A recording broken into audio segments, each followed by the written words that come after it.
Before Commonwealth ആർക്കും തന്നെ അറിയില്ല. എന്ന് വെച്ചാൽ കേരളത്തിലെ നാഷണൽ മീറ്റ് ചെയ്യും, എല്ലാവരെയും പോലെ ഒരാളായിരുന്നു. നോർമലി നാഷണൽ മീറ്റ് പോവും, മെഡൽ വരും, തിരിച്ച് വീട്ടിൽ പോവും. കോമൺവെൽത്തിന് ശേഷം എൻ്റെ ലൈഫ് ചേഞ്ച് ചെയ്യും. ഞാനും എൽദോസും മെഡൽ വരുന്നു, ഒരേ കോച്ചിൻ്റെ കൂടെ നാഷണൽ ക്യാമ്പിൽ, അങ്ങനെയൊക്കെ പറയുമ്പോൾ എനിക്കൊരു എന്താ പറയുക, വേറൊരു മോട്ടിവേറ്റ് ആയിരുന്നു.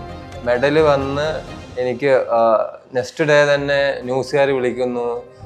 ഒരു എന്താ പറയുക, ശരിക്കും നമ്മളൊരു ഡ്രീമിലായിരുന്നു. അതിനു മുമ്പ് ഞാൻ എല്ലാവരോടും ഇങ്ങനെ അച്ചീവ്മെൻറ്റിനെ പറ്റി പറയുമ്പോൾ ആർക്കും കേൾക്കാനുള്ളൊരു താല്പര്യം ഉണ്ടായില്ല. എപ്പോഴാണോ നമ്മൾ സൊസൈറ്റി അംഗീകരിക്കുക എന്ന് വെച്ചാൽ എവിടെയെങ്കിലും പോയി ബിഗ് അച്ചീവ്മെൻറ്റ് ചെയ്യുമ്പോഴാണ് ആൾക്കാർ അംഗീകരിക്കുള്ളൂ. അപ്പം എനിക്ക് പറയാനുള്ളതെന്ന് വെച്ചാൽ എവിടെയെങ്കിലും ഒരു വലിയൊരു അച്ചീവ്മെൻറ്റ് ചെയ്താൽ മാത്രമേ നമ്മളുടെ സക്സസ് ആണെങ്കിലും അതുപോലെ തന്നെ തോൽവിയാണെങ്കിലും എന്താണെങ്കിലും ആൾക്കാർ കേൾക്കാനുള്ളൊരു ഇത് കാണിക്കുള്ളൂ. അപ്പം ഞാൻ അന്ന് സിൽവർ വന്നു, അതുകൊണ്ട് എൻ്റെയും അതുപോലെ തന്നെ ഗോൾഡ് വന്ന എൽദോസ് പോളാണ്. എൽദോസ് പോളിൻ്റെയും ഹിസ്റ്ററി അവർ എല്ലാവരും എങ്ങനെയാണ് സ്പോർട്സിൽ ചെയ്തത്, ഏത് ഇവൻ്റാണ് ചെയ്തത്, എങ്ങനെ വന്നു, അച്ചീവ്മെൻ്റ് എങ്ങനെ ചെയ്തത്, അതൊക്കെ അറിയാൻ പറ്റും. മുമ്പൊക്കെ നമുക്ക് എവിടെയെങ്കിലും പോകണമെങ്കിൽ ട്രാവൽ, ഹോട്ടൽ, അതുപോലെ തന്നെ മറ്റു കാര്യങ്ങളൊക്കെ നമ്മൾ സ്വന്തമായിട്ട് എന്താ പറയുക, നമ്മളെ സാലറിയിൽ എന്താണോ കിട്ടുന്നത് അതിലാണ് ചിലവാക്കേണ്ടത്. പക്ഷേ ഇപ്പോൾ എന്ന് ചോദിച്ചാൽ മാനേജ്മെൻറ്റിൻ്റെ സൈഡിൽ നിന്നാണെങ്കിലും ആഡം സൈഡ്, ഏത് സൈഡിൽ നിന്നാണെങ്കിലും നല്ല ഹെൽപ്പാണ് IASൻ്റെ ഇതിൽ.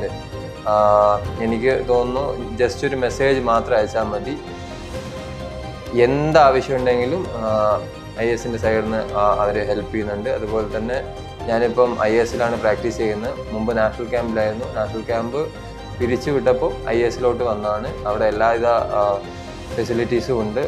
റിക്കവറി സെൻറ്റർ അടിപൊളിയാണ്, അതുപോലെ തന്നെ ഗ്രൗണ്ട് അടിപൊളിയാണ്. ജം സൈഡ് ചെറിയതായിട്ടൊരു മാറ്റ് ഇട്ടുണ്ട്, അതും ഒരു ബെറ്റർ ഓപ്ഷനാണ്. മോണ്ടോയിലോട്ട് ഞങ്ങൾക്ക് ഇൻ്റർനാഷണലൊക്കെ പോകുമ്പോൾ മോണ്ടോയിലോട്ട് പോകാൻ വേണ്ടിയിട്ട് സിന്തറ്റിക്കും അത് തമ്മിൽ ഡിഫറൻറ്റ് ഉണ്ട്.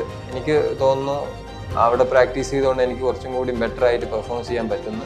എനിക്ക് ഇപ്പം വേൾഡ് സ്റ്റാൻഡേർഡിൽ ഇപ്പോൾ ഒളിമ്പിക്സ് ഗോൾഡോ വേൾഡ് ചാമ്പ്യനോ ആര് വന്നാലും എനിക്ക് പണ്ടൊക്കെ ഒരു ഫിയർ ആയിരുന്നു. ഫസ്റ്റ് പോകുമ്പോൾ ഞാൻ ഡ്രീംസിലൊക്കെയാണ് ഇവരെയൊക്കെ കണ്ടുള്ളൂ. എന്ന് വെച്ചാൽ നോർമൽ അവരുമായിട്ട് കോമ്പറ്റീഷൻ ചെയ്തില്ല. പക്ഷേ ഇപ്പോൾ എന്ന് വെച്ചാൽ ഞാൻ അവരൊരു ഡയറക്റ്റ് കോമ്പറ്റീഷൻ ചെയ്ത് അവരെ ബീറ്റ് ചെയ്യാൻ വേണ്ടിയിട്ടുള്ള ഒരു എന്താ പറയുക മൈൻഡ് സെറ്റാണ്. അന്ന് എനിക്ക് ജസ്റ്റ് അവരെ കാണണം, ഓട്ടോഗ്രാഫ് വേണം, ഫോട്ടോഗ്രാഫി വേണം. ഇപ്പം അങ്ങനെ ഒരു മൈൻഡ് സെറ്റില്ല. അവരെ ബീറ്റ് ചെയ്ത് നമ്മൾ ആ പോഡിയത്തിൽ എത്തണം എന്നുള്ളൊരു മൈൻഡ് സെറ്റായി. അത് എനിക്ക് തോന്നുന്നു അവരെ കൂടെ കോമ്പറ്റീഷൻ ചെയ്ത് എനിക്കങ്ങനെ ആവാൻ പറ്റിയതാണ്.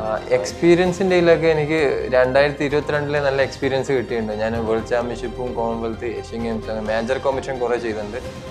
ഒളിമ്പിക്സ് ലാസ്റ്റ് ഇയർ ഞാൻ പാർട്ടിസിപ്പേഷൻ ചെയ്യുന്നുണ്ട്. അതുകൊണ്ട് എക്സ്പീരിയൻസിൻ്റെ ഇതിൽ എനിക്കൊരു കുഴപ്പമില്ല. ഫൈനൽ എന്തായാലും ഇൻഷാ അല്ലാഹ് ഞാൻ ഫൈനൽ എന്തായാലും കയറും. ഈ വട്ടം ഞാൻ എൻ്റെ മാക്സിമം എഫേർട്ട് ഇടും. എനിക്ക് ഒത്തിരി എക്സ്പീരിയൻസ് ഉണ്ട്, പക്ഷേ ഈ വർഷം എനിക്ക് എക്സ്പീരിയൻസിലല്ല, എൻ്റെ മൈൻഡ് കൊണ്ടാണ് ഈ വർഷം വിൻ ചെയ്യേണ്ടത്. ഓൾമോസ്റ്റ് ഞാൻ 2 വേൾഡ് ചാമ്പ്യൻഷിപ്പിൻ്റെ എക്സ്പീരിയൻസ് ഉണ്ടായിട്ടും എനിക്ക് ഫസ്റ്റ് കോമൺവെൽത്തും ഏഷ്യൻ ഗെയിംസൊക്കെ ചെയ്തൊരു എക്സ്പീരിയൻസ് ഉണ്ടായിട്ടും ബുഡാപെസ്റ്റ് മിസ്സായി. പക്ഷേ ഈ വർഷം എനിക്ക് എങ്ങനെയെങ്കിലും ഫൈനലിൽ എത്തിയിട്ട് നല്ലൊരു പെർഫോമൻസ് കാഴ്ചവെക്കാൻ പറ്റുമെന്ന് ഞാൻ പ്രതീക്ഷിക്കുന്നു.